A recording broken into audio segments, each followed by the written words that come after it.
I'm Daisy. And I'm Terry. And this is the Monday Mindset Podcast, where we share things of interest to us and hopefully to you. So we had a technical problem. This is actually episode number 95. I am having to put it in as episode number 94 because when I came to edit, all I had with my audio was a load of static, which is funny, not funny in amusing funny, but funny as in we had so many technical issues that day. We thought we'd lost all of Terry's recording and breathed a huge sigh of relief when Audacity had thankfully saved it for us after her computer died. All for me to discover right at this late stage. I'm recording this on Sunday afternoon prior to release tomorrow morning, only to discover that I have no audio at all, just a load of static. So thankfully we have a spare in the bank, and that is my episode, which was going to be 95, which is now 94. So apologies for that. You've got a double dose of me. You had me last week, you got me again this week.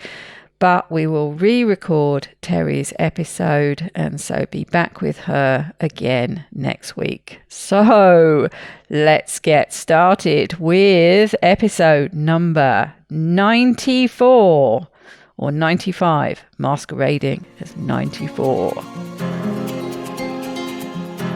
And this week, it's Daisy's turn to share something with us. Daisy, what do you have? Well, Terry, this week I have a podcast that you introduced me to, and it's a podcast with a Brit, so it gets an extra tick from me, and it is called Happy Place with Fearne Cotton. And the episode in question is with another Brit, a psychologist called Dr. Pippa Grange, and she has a book called Fear Less. And actually, while we're on the subject of this podcast, a quick shout out for an episode that I particularly enjoyed, but that is not one that's going to work as a share on this podcast. But I do encourage people to go and listen to it because I very, very much enjoyed it. And that's the episode with David Harewood. And he's talking about his book, which I also recommend, which is entitled Maybe I Don't Belong Here. And he is a British actor, and I think a lot of people in the States will be familiar with him as well because he's had a few prominent parts in the States.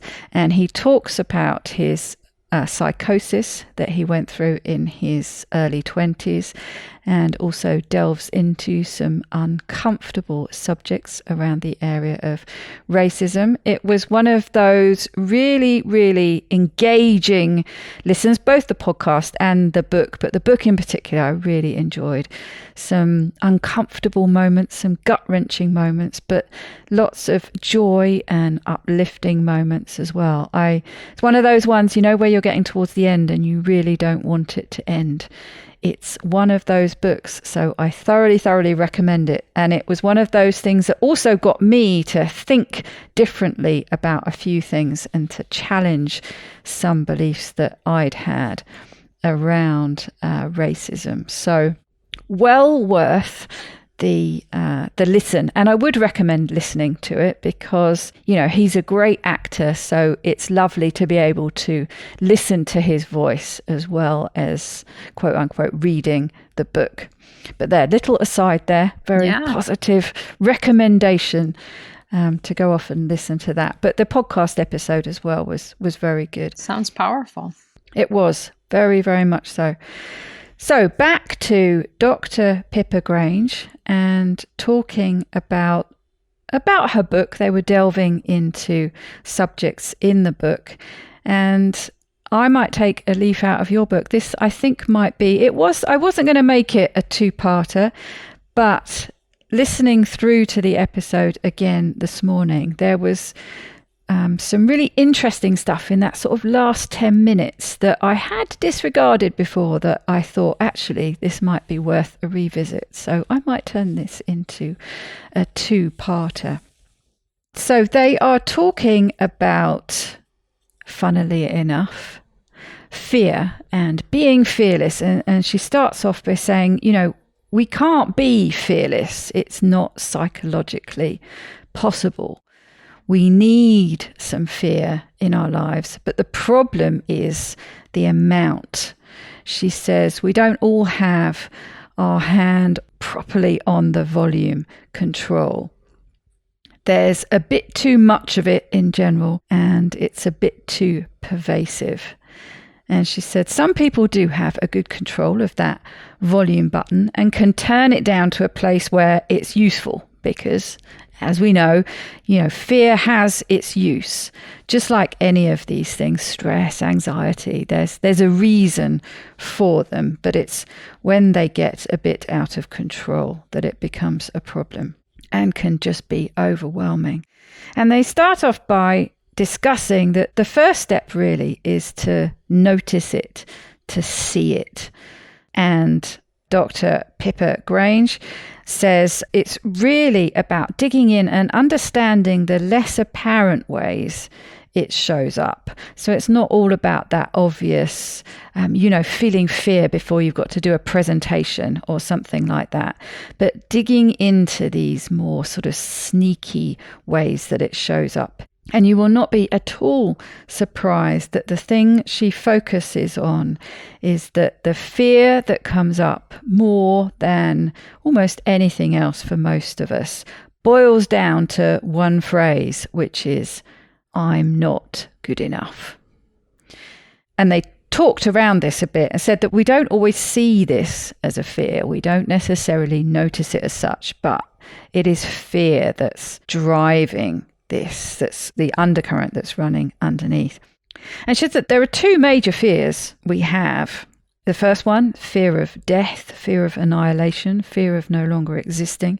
And the second one is fear of rejection or abandonment. She says this shows up most often as failing. But she says, and we've spoken about this before, failing itself is not so much the problem, but it's the failing and then the fear of being rejected that's the problem. So it's really this fear of rejection. And she says, failing is a part of succeeding. It's a part of life. But there's a narrative that goes with it of shame and rejection that we can't quite let go of. And she says the important thing is to reframe it. She says that we have stories about everything in life. And the one for failure is that it is wrong in some way or bad. But actually, it's just a part of the effort and the journey in getting to where you're going. And actually, very important part. Well, like you said, it really highlights that if a huge threat to us is not being enough, failure is a tangible way that we measure that. I failed. Yes, obviously, exactly. I'm not good enough. I'm not enough. Mm. It's amazing how much those things can be linked without us even being aware of it. Yes, and that's what they were trying to highlight in the beginning, that you've got to, that first step is to see it, to acknowledge it, and to realize it's there and to see it for what it is. And she says, we need to accept failure for what it is and notice where it is in your story and where it pops up. So where does the judgment tend to be? Where do the negative feelings pop up around failing? And she says this is the repeated, recycled error that we tend to make. Because she says, life is chaotic. It's rarely linear and ordered, but we tend to feel better when it is linear and ordered, or if we can try and make it that way and have this, because we get a sense of control around that. And sometimes we can do that, but we can't always make it like this. And she talks about the need to surrender to this, to accept it, to accept the way life is. And she says, it's not about giving up on your goals or striving for that control, but you just need to have a bit more willingness to be in the chaos of life. We lose so much energy by trying to fight this. And they talk a little bit about the chaos that you find in nature. Dr. Grange brings it back to talking about with the examples they use in nature, but she says that there are also patterns and meaning and a cyclical nature to it all, and that we should trust our patterning a bit more, and that we've lost touch a bit with this, and we tend to, as society, sort of fight against it and try to control things too much, using examples of things like food and weather and seasons, trying to travel to always have sunshine, or importing foods from all over the place rather than eating seasonally. So we've kind of lost touch with the natural chaos that exists, and sort of arrogantly, I suppose, thinking that we can control it. But the problem with that is that you lose this ability to sort of surrender to it a bit and, let things take their course and trust that there are useful patterns there that will work out in the right way. They talk about the value of going left and right rather than always being focused on moving forwards or moving upwards. She says we always tend to have this progression forwards, but what about taking some time to focus on looking left and right and things that might improve and enrich us, even if they don't help propel us forwards. It's not always about the gain or making yourself better, but you can do things just for learning, just for the joy of it, just for the fun of it. We tend to feel like we're on this constant track towards being, quote unquote, better all the time. And expansion often comes from trying something new, from being prepared to take some risks, from embracing failure. I think we all accept, don't we, that if we're going to embark on learning something new, there's going to be some failure involved. So I quite like that idea of sort of taking the blinkers off and working in that left to right area.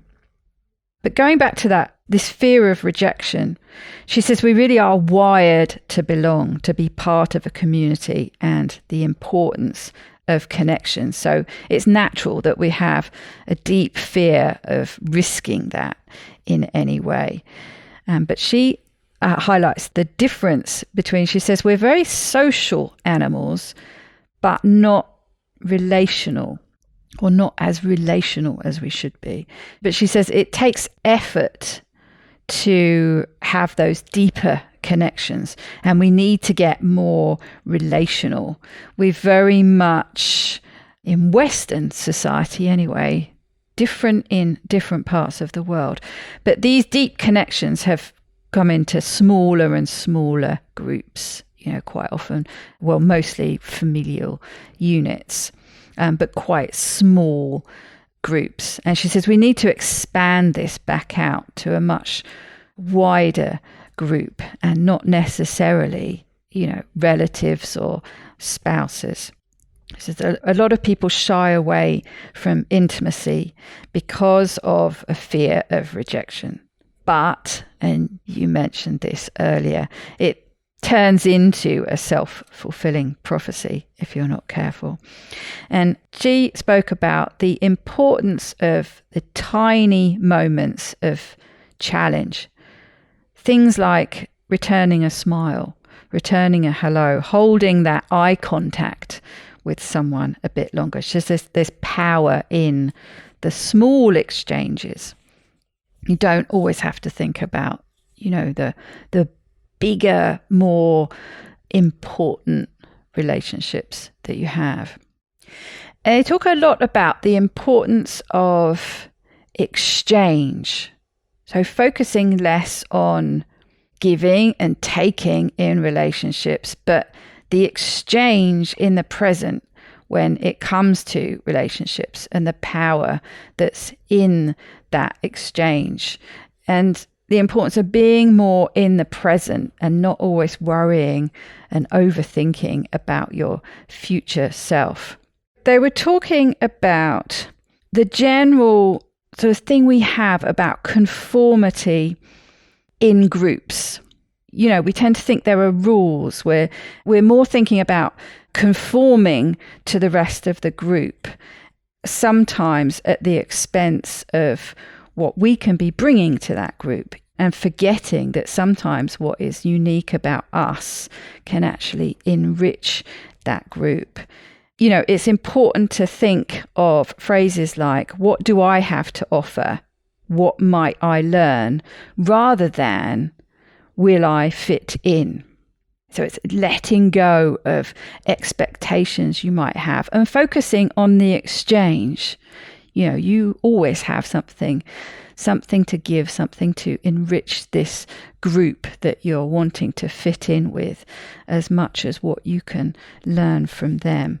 And they talk about, you know, the difference between authenticity versus performing.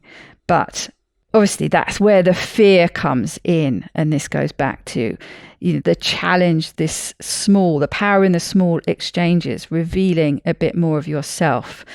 But this fear of revealing yourself, being authentic, the fear is, of course, of being rejected. It's complicated too from what you're describing, because if my ultimate fear is I'll be rejected because I'm not enough, thinking about what I bring to the table is challenging because I'm already experiencing it as somehow I'm at a deficit.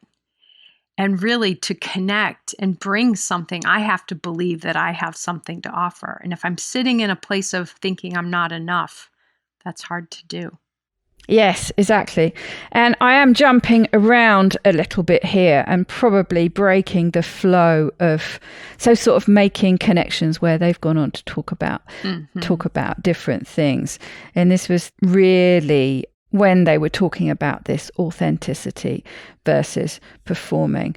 But yes, you're absolutely right. But I think it was trying to sort of fight against this idea of always having to conform, always having to fit yourself into the mold of a group, rather than, you know, letting your light shine, to be a little bit cheesy. I think we've all done that, haven't we? We've sort of suppressed our true nature a bit just to try and fit in with the in crowd or whatever group we're trying to fit in with.